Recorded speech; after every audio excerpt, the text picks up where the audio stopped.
আমাদের প্রধান উপদেষ্টা গতকালকে জাতির উদ্দেশ্যে যে ভাষণ দিছে এটা কিন্তু স্যারে বলে দিছে যে ইলেকশন প্রিপারেশন সব শুরু হয়ে গেল। ওইটার এই ধারাবাহিকতায় আমাদের ছিল আজকের এই মিটিংটা। এই মিটিংটা আমরা মেইনলি ইলেকশনের সময় যে লজিস্টিক যে এগুলি সম্বন্ধে আমাদের আলোচনা হয়েছে। এটার ভিতরে আপনাদের জানাই রাখি, আমরা চেষ্টা করব একটা জিনিস যেটা নিয়ে আপনাদের সব সময় একটা প্রশ্ন থাকে যে ডিসি, এসপি, ইউএনও এবং ওসি এরা কিন্তু ইলেকশনে একটা ভাইটাল রোল প্লে করে এবং আপনাদের একটা সন্দেহ থাকে যে বিভিন্ন ক্যান্ডিডেট চায় যে তার পরিচিত বা তার একজন ডিসি, বিএসপি বা ইউএনও বা ওসি নিতে পারে কিনা।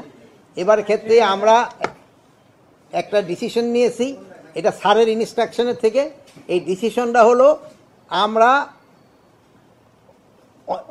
স্পেশালি পুলিশ ডিপার্টমেন্টে এসপি এবং ওসিদের আপনাদেরও আমি হয়তো ইনভাইট করবো, আপনাকে এই অ্যাসোসিয়েশনের সভাপতি এবং সেক্রেটারি, তাদের সামনে আমরা লটারির মাধ্যমে তাদের এই এই যে পোস্টিংটা আমরা করে দেব নির্বাচনের সময়। এখন যারা দেখেন আছে তাদেরই আমি বিভিন্ন জায়গায় হবে, এটা একটা লটারির মাধ্যমে করে দেব, যেন কারো কোনো ধরনের কোনো সন্দেহ না থাকতে পারে যে সে অমুকের সাপোর্টার, সে অমুকের সাপোর্টার অমুক জায়গায় গেছে।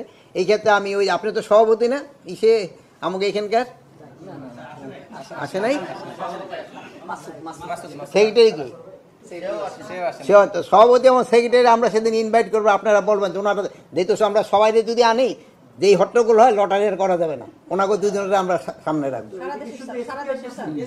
এসপি তো সারা দেশের দিয়েই করবো। হ্যাঁ, ডিসিদের তো আমার হাতে না, আমি এখানে এসপিটা আপনাকে সামনে করতে পারবো। ওসিদের এতগুলি হয় কি, এখন আবার আলাদা একটা সিস্টেম আছে, ওই সিস্টেমটা আমরা চেষ্টা করবো যদি একটা বের করতে পারি আপনি তো আমরা ই করবো। যেহেতু ওসিদের করতে হবে হয়তো ডিভিশন ওয়াইজ পোস্টিং করতে হবে, যেহেতু পুরা ডিস্ট্রিক্টটা করা যাবে। এটা শিডিউল ডিক্লেয়ার করার কিছুদিন আগে, যেহেতু আপনারা জানেন শিডিউল